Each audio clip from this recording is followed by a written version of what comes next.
दुनिया में ना कुछ ऐसी ताकतें होती हैं जो दिखती नहीं पर पर्दे के पीछे से बहुत कुछ बदल देती हैं। हाँ बिल्कुल। आज हम भारत की ऐसी ही एक गुप्त शक्ति, रिसर्च एंड एनालिसिस विंग मतलब रॉ हाँ पर बात करेंगे। जो जानकारी हमारे पास है उससे रॉ के कई ऑपरेशन सामने आते हैं। सही कहा। और आज हम इन्हीं स्रोतों के जरिए ये समझने की कोशिश करेंगे कि रॉ असल में काम कैसे करती है, उसका क्या असर रहा है। मतलब सिर्फ घटनाओं को गिनना नहीं बल्कि गहराई में जाना। हाँ, तो कहाँ से शुरू करें? शायद सबसे ज्यादा चर्चित एरिया आतंकवाद का मुकाबला। हाँ वो ठीक रहेगा। जैसे उरी सर्जिकल स्ट्राइक 2016 वाली। हाँ, उसकी बात तो बहुत हुई थी, सेना की कार्रवाई, पर कहते हैं कि इसके पीछे रॉ का बड़ा हाथ था, इंटेलिजेंस का। बिल्कुल। देखिए, स्रोत बताते हैं कि रॉ ने जो जानकारी दी थी वो बेहद सटीक थी। सिर्फ ये नहीं कि आतंकी कहाँ है। अच्छा, और क्या था उसमें? उसमें था कि लॉन्च पैड कहाँ है, कितने आतंकी हैं वहाँ, उनके पास हथियार कौन से हैं, यहाँ तक कि रात को उनकी मूवमेंट कैसी होती है, वो सब डिटेल्स। मतलब काफी बारीक जानकारी। हाँ, और इसी वजह से जैसा कि स्रोत बताते हैं, सेना इतने सटीक तरीके से बिना किसी कैजुअलिटी के वो ऑपरेशन कर पाई। इंटेलिजेंस की भूमिका एकदम साफ दिखती है यहाँ। लेकिन इंटेलिजेंस होना ही सब कुछ नहीं होता। शायद मुंबई हमले 2008, उसका जिक्र भी है इन स्रोतों में। हाँ, वो एक दुखद वाकया था। जानकारी मतलब कुछ इंटरसेप्टेड कॉल्स थी जिनमें ताज होटल जैसे नाम आ रहे थे हमले से पहले। तो फिर रोका क्यों नहीं जा सका? शायद एजेंसियों के बीच तालमेल की कमी रही, या फिर जानकारी का सही वक्त पर सही मतलब नहीं निकाला जा सका। जो भी वजह रही हो, उसे रोका नहीं जा सका। और ये एक बड़ा सबक था, जिसके बाद शायद सुरक्षा इंतजामों में बदलाव भी हुए। हाँ, काफी बदलाव हुए। लेकिन रॉ का काम सिर्फ जवाबी कार्रवाई या निगरानी तक नहीं है, वो दुश्मन को अंदर से कमजोर करने का काम भी करते हैं। जैसे 90s के दशक में कश्मीर में ऑपरेशन चाणक्य। ऑपरेशन चाणक्य, ये क्या था? उस वक्त कश्मीर में आतंकवाद बहुत ज्यादा था, तो रॉ के एजेंट्स ने दस्तावेजों के मुताबिक आतंकी गुटों के अंदर घुसपैठ की। सिर्फ जानकारी निकालने के लिए? नहीं, उससे ज्यादा। उन्होंने उन गुटों में आपसी फूट डाली, शक पैदा किया। एक तरह का मनोवैज्ञानिक युद्ध था वो, उन्हें अंदर से कमजोर कर दिया। अच्छा, ये तो अलग ही लेवल की बात है। हाँ, मतलब रॉ सिर्फ देखती नहीं बल्कि माहौल को बदलने की कोशिश भी करती है। और ये काम सिर्फ भारत तक ही सीमित नहीं है ना? अफगानिस्तान का भी जिक्र है। बिल्कुल।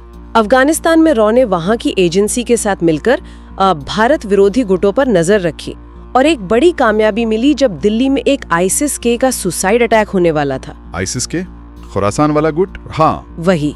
उसकी साजिश का पता काबुल में ही चल गया और उसे वहीं नाकाम कर दिया गया। मतलब खतरे को सोर्स पर ही खत्म करना। अब थोड़ा अंतरराष्ट्रीय राजनीति और रणनीति पर आते हैं।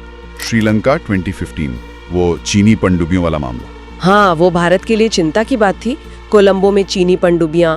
तो स्रोत ये इशारा करते हैं कि उस वक्त रॉ ने कथित तौर पर विपक्षी नेता मैत्रीपाला सिरिसेना को सपोर्ट किया। अंदरूनी तौर पर? हाँ, गुप्त रूप से। नतीजा ये हुआ कि महिंदा राजपक्षे, जो चीन के करीब माने जाते थे, वो चुनाव हार गए और भारत समर्थक सरकार आई। ये एक क्लासिक उदाहरण है कि कैसे बिना गोली चलाए अपने रणनीतिक हित साधे जाते हैं। इंटेलिजेंस की दुनिया का इन्फ्लुएंस ऑपरेशन जैसा कहते हैं। हाँ, कुछ वैसा ही। और फिर कारगिल 1999, वो पाकिस्तानी जनरलों की बातचीत का टेप। वो तो बहुत बड़ा सबूत था। रॉ ने पाकिस्तानी आर्मी चीफ परवेज मुशर्रफ और उनके एक साथी जनरल की बातचीत रिकॉर्ड कर ली थी। और उसमें क्या था? उसमें साफ पता चल रहा था कि घुसपैठ पाकिस्तानी फौज ने ही करवाई है। वो टेप जब दुनिया के सामने रखा गया तो भारत का दावा पुख्ता हो गया और पाकिस्तान पर जाहिर है बहुत दबाव बना। यानी सही जानकारी सही वक्त पर पूरा खेल बदल सकती है, जैसे मालदीव में 1988 में हुआ था ऑपरेशन कैक्टस। बिल्कुल, वहाँ तख्ता पलट की कोशिश हो रही थी। रॉ ने खबर दी और भारत ने फौरन एक्शन लिया।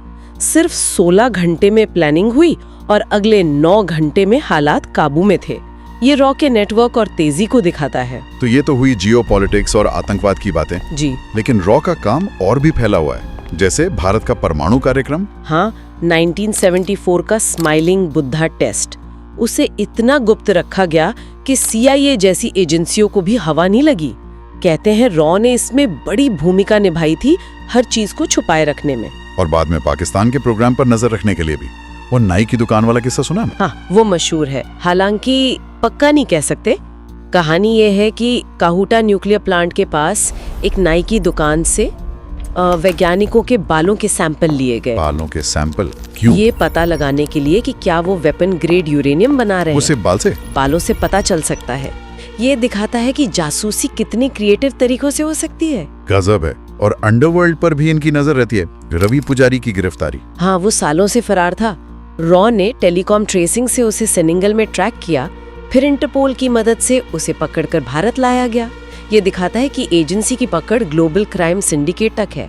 और खालिस्तानी नेटवर्क का भी जिक्र है। हाँ, स्रोत बताते हैं कि विदेशों में जो खालिस्तानी ग्रुप्स फंडिंग वगैरह करते हैं या भारत में हमले की साजिश रचते हैं, उन पर रॉ नजर रखती है और कई मंसूबों को नाकाम किया है। तो कुल मिलाकर इन स्रोतों से जो कहानी उभर रही है वो ये है कि रॉ सिर्फ जासूसी एजेंसी नहीं है। नहीं, बिल्कुल नहीं।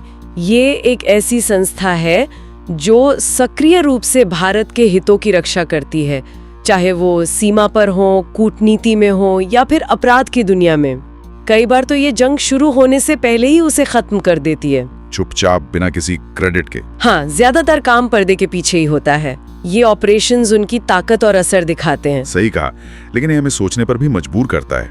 आज का दौर डिजिटल है, पारदर्शिता की बात होती है। ऐसे में इस तरह के गुप्त ऑपरेशंस का भविष्य क्या है? इनकी सीमाएं क्या होनी चाहिए? ये एक बहुत अहम सवाल है। टेक्नोलॉजी बदल रही है, नैतिकता के पैमाने बदल रहे हैं, तो इन गुप्त कार्रवाइयों का स्वरूप और उनकी जरूरत, इस पर लगातार सोचना होगा। ये वो सवाल हैं जो शायद सुनने वाले भी अपने साथ लेकर जा सकते हैं।